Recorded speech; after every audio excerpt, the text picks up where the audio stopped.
दिया जाए तो वो क्या नहीं उतार सकते हैं। अभी जो हजारों ऊपर घूम रहे, उनके जब तार बिगड़ेंगे तो नीचे गिरेंगे। चलो जब सही, अभी नहीं, अभी तो कोई बात नहीं, तब सही, तब आप कहिएगा कि अच्छा हम मानने को तैयार हैं, आप देवताओं से प्रार्थना कीजिए तो देखिए उतार के रखते कि नहीं। बाबा जी ने तो यहां तक कहा कि अगर विश्व के एटम बम भारत में फेंके जाए तो देवताओं से प्रार्थना की जाएगी, उनको सीधा उतार के रख लेंगे और आप उनको उठा लीजिए।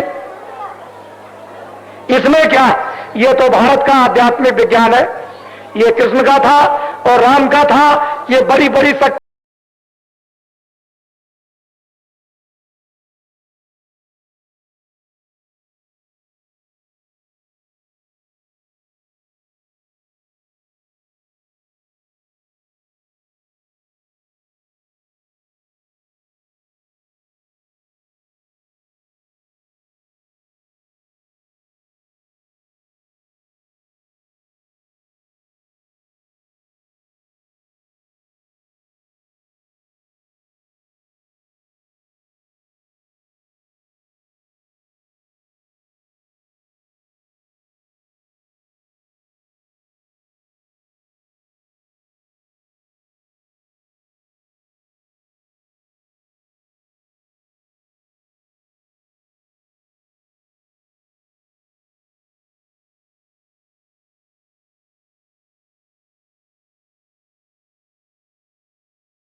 सतयुग में और त्रेता में और द्वापर में और कलयुग में आती रही, और अब आपको परिचय मिल जाएगा।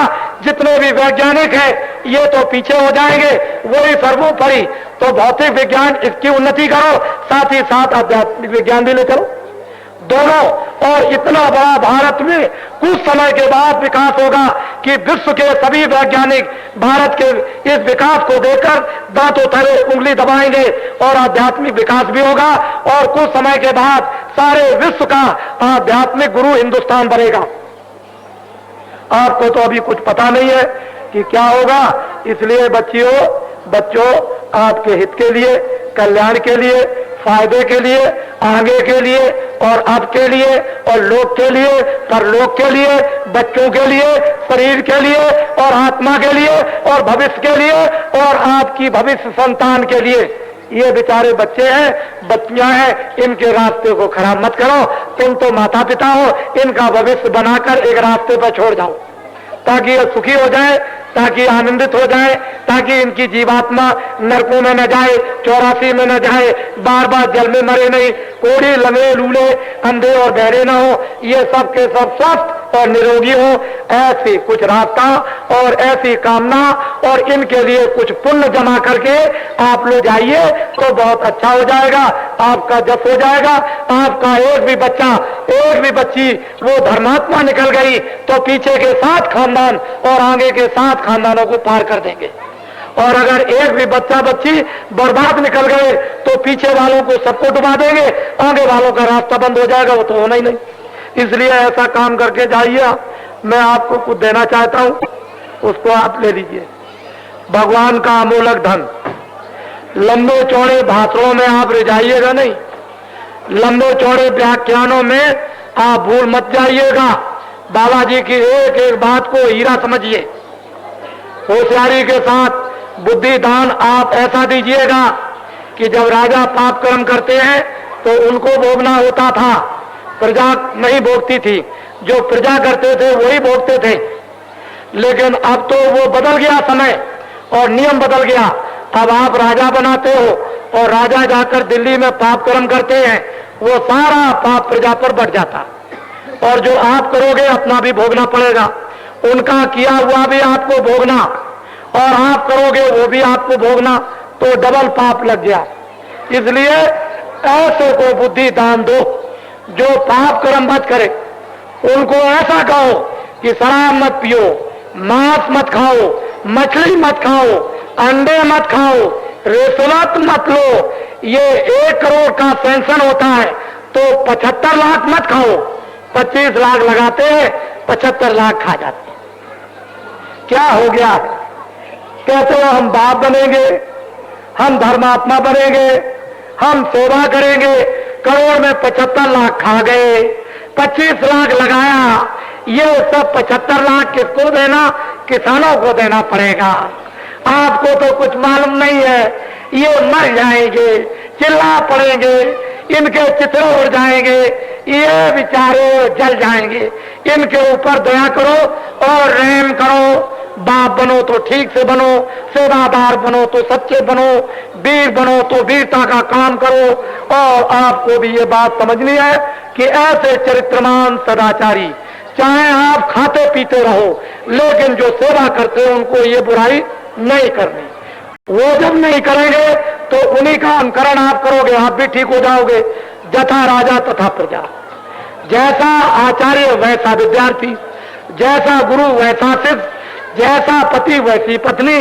तो आपको ये समझना चाहिए कि राजा राज करने वाले को अच्छा रहना, पति को अच्छा रहना, आचार्य को अच्छा रहना, और शिष्य तो खराब रहते ही, गुरु को अच्छा रहना है। चेहरे तो खराब होते ही है, उनका तो काम खराब होने का ही।